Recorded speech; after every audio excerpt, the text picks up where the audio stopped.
স্বাধীন দেশের স্বাধীনতা চাপা পড়ে পাথরের নিচে। খোকা ঘুমালো, পাড়া ঝুলালো, বর্গি এলো দেশে। হয়তো তুমি খাজনা দিবে, নয়তো তোমার জীবন দিবে। এটা কেমন স্বাধীনতা এ দেশে? আজকে সোহাগ জীবন দিল, তার পূর্বে অসংখ্য মাসুদ আর তুফাজ্জল মিলে। কালকে যে এ দেশে এমন হবে না তোমার আমার, কেউ কি এসে দিবে সেই নিশ্চয়তার বল?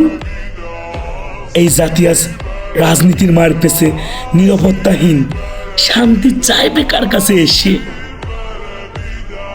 এমন পাথর নিক্ষেপ মানুষ দেখেনি কখনো আইয়ামে জাহিলিয়া যুগে। আজ আমরা এতটাই নিকৃষ্ট, শুধু রাজনীতি আর অর্থের লোভে। নিজেকে মানুষ হিসাবে দাবি করো কেমনে?